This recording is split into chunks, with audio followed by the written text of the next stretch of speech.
Hello guys, કેમ છો? જય માતાજી, જય મા મોગલ બધાને તમારું સ્વાગત છે મારા ન્યૂ વ્લોગમાં. અત્યારે જો આપણે સવારમાં 9 વાગ્યામાં આપણે લાકડી લઈ લીધી છે, કારણ કે જો આપણે આવી ગયા છીએ બીજી વાડીએ, અને આજે હે ને ડુંગળીના લોદર હતા ને બધા એને આપણે હે ને પોળા પોળા કરવાના હે. એટલે જો મારા મમ્મી ને મારા પપ્પા જો ઉડાડે હે લાકડીથી. તો આવી રીતના આપણે હે ને ક્યારામાં બધે ઉડાડવાના હે. તો આપણે પણ લાકડી લઈ લીધી છે અને હવે ઉડાડવા મળી. જો આ 2 ક્યારા મારે લેવાના છે. મારા મમ્મી 3 લીધા, મારા પપ્પાએ 3 લીધા, હું 2 લઈશ. કારણ કે ડુંગળી આપણી બધી લણાઈ ગઈ અને કાલે થોડીક બાકી હતી જવા દીધી, 55 પીસી જેટલી કાલે જવા દીધી છે. અને આજ ભાવ આવે ખબર પડશે પછી. તો પછી તમને વ્લોગમાં આગળ કહીશ કે શું ભાવ આવ્યો છે મારી ડુંગળીનો. આપણે એને બધા ડુંગળીના લોદર હતા ને બધા એને આપણે જો પાથરી દીધા છે આખા ખેતરમાં. અને હવે આ હે ને ખળના ઢગલા છે, જો એક આ, એક વા અને એક ઉપર, 3 હે ને એ હળગાવાના છે. તો જો બાકસ લઈ લીધું છે અને હવે હળગાવા છે. અને મારા મમ્મી ને મારા પપ્પા જો ખડ હે ને એ વાટે હે, કારણ કે આ ખડ લેવા પણ છે થોડું. અને હું હળગાવી દઉં, બાકસ લઈ લીધું છે અને હવે હળગાવી દઈએ આપણે. 3 ઢગલા હળગાવી દીધા છે. જો એક અહીંયા હળગાવી દીધો અને 2 વાં. બધું કામ પૂરું થઈ ગયું છે અને હવે જાવું છે ઓલી વાડીએ છે. અને આપણી ડુંગળી વેચાઈ ગઈ છે ગાઈસ, કાલે ગઈ હતી તો 341 રૂપિયા. 341 આવ્યો ને ભાવ, 341 રૂપિયા ભાવ આવ્યો છે હારી ડુંગળીના.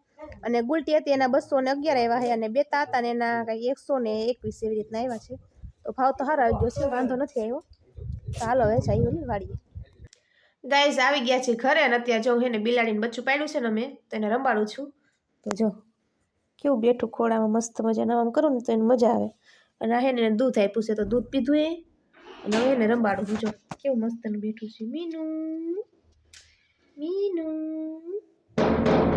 એને હે ને ગાઈસ બીજા 3 બચ્ચા હતા અને એક બિલાડી હતી. તો બિલાડી હે ને બચ્ચા લઈને આવી હતી, તો હે ને એને આને પાડ્યું છે તો હવે મજા આવી ગઈ. જો કેવું બેઠું મસ્ત મજાનું મીનું. એ રીતના એને આમ કરીને તો એને મજા આવે એટલે એને હુઈ જાય. બાકીના બચ્ચા હતા ને તો બિલાડી લઈને વહી ગઈ છે. પણ આ એક બચ્ચો મેં પાડ્યું નીચે, જો કેવું હું તો મસ્ત મજાનું આવી રીતના એને મજા આવે આમ કરીને. તો હવે આવી ગયા અમે એરડા લણવા, કારણ કે અમે એરડા કોક પાકી ગયા છે એટલે એને લણી નાખી. તો હું ને મારા મમ્મી છીએ, તો મારા મમ્મી જો આગળ લણે છે અને હું છું પાછળ. તો ગઈશ જો આ એરડો જો કેટલો ઊંચો થયો. મારે આવી રીતના જોવું પડે ત્યારે મને દેખાય એટલો ઊંચો હે એરડો. જો તો કોક લૂં પાકી ગઈ છે તો હવે ઉતારવા મળી. એની પાકી ગયેલી છે. આ કોક આવા પાકી જાય ને એટલે હે ને પાકી ગઈ કહેવાય. જો આમાં બધે પાકી ગયા છે, તમે જો. તો જો આ લૂમ છે અને અહીંથી કાપવાની, આ કાતર છે તો આવી રીતના આમ રાખવાની અને આ દબાવવાની. આમ જો કપાઈ ગઈ ને આવી રીતના. ગાઈસ હવે હે ને બપોર પછી પાછા ઉપડ્યા છીએ એરડા લણવા, કારણ કે એક ભાગ અમે હે ને લણી નાખ્યો તો અડધો, અને અડધો ભાગ બાકી છે. એટલે હે ને હવે તો બધાય જાય છે, કારણ કે બપોર પહેલાં તો હું ને મારા મમ્મી જતા, તો બપોર સુધી તો લણી નાખ્યું ને હવે અત્યારે એને 3 જેવું વાગી ગયું છે, 3 સવા 3 જેવું થઈ ગયું છે. અને હવે હે ને બધાય જાય છે. જો 4 આ લીલા હે ને એ અમે લઈના છે આજ, અને બાકીના હુકલ છે ને એ પેલાના હે. સાચી વાત છે. તો જો આ મારી છે ને કોપી કરે છે. જો તો ગાઈસ મારે લેવાની છે પહેલી હાર આવડી આ જોઈ શકો છો, કારણ કે આમાં છે ને ગેસ બહુ નું આવે એટલે મેં તો લઈ લીધી. અને લઈ લીધી પણ લેવા નહોતી દીધી. અને ગાઈસ મને આમાં બીક લાગે ને એટલે હું આમાં પહેરી લીધી, કારણ કે એને બહુ મોટી ઈડું એટલે બહુ મોટી 3-4 ઇંચની તો ઈડ આવે જ છે. બેસી આવે છે કે નહીં હજુ કે હું ગાઈસ ઈડ આવશે તો તમને બતાવીશ. મિત્રો હું હે ને બેઠી છું અહીંયા, મારા મમ્મી જો આમ બેઠા, કારણ કે આમાં કેવું જંગલ જેવું છે. જો બધી ફરતી કો જંગલ જેવું લાગે. મારા પપ્પાને મયુર પાછળ હતા ને તો એ ગયા છે થેલી નાખવા.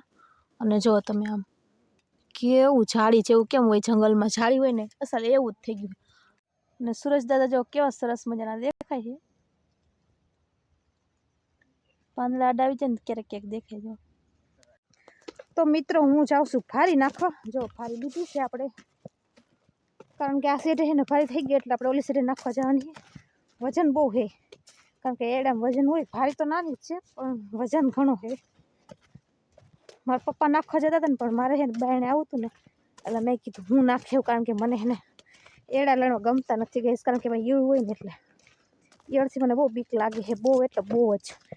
અને એમાં તમે પાછી 3-4 ઇંચની ઈયળું છે એટલે બહુ બીક લાગે.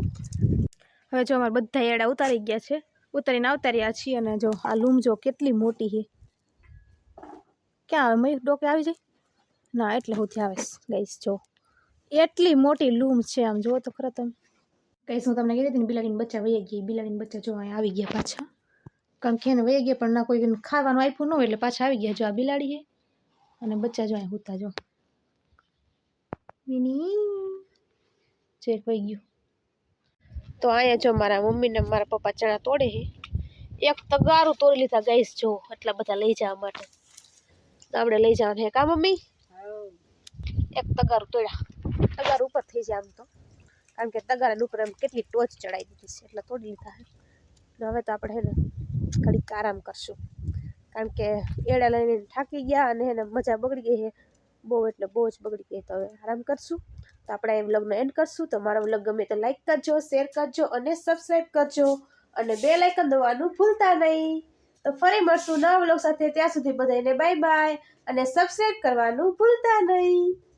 હવે જો હવે એડા લડીને આવી ગયા છીએ અને એડા બધા એટલે બધા લડાઈ ગયા છે આપણા ને ગઈસ મારી હેર અત્યારે તબિયત ફૂલ એટલે ફૂલ ખરાબ થઈ ગઈ છે કારણ કે માથું એટલું દુખે અને નાક એટલા બંધ થઈ ગયા કે નાકમાં નકરા પાણી જ આવે છે અને નાક બંધ થઈ ગયા એટલે એનું નાક બોલું ને તો એ નાકમાંથી બોલાય એવો અવાજ આવે છે અને ગળું પણ બેહી ગયો એટલે હરખો અવાજ પણ નથી આવતો અને થોડુંક તાવ જેવું પણ આવી ગયું છે અને મારા મમ્મી ને મારા પપ્પા કાલે જવાના છે ગામડે એટલે અત્યારે તોડે છે ચણા કારણ કે ગામડે હે ને ચણા લઈ જવાના હે બધા માટે એટલે ચણા તોડે હે તો હાલો હું તમને ત્યાં જઈને બતાવું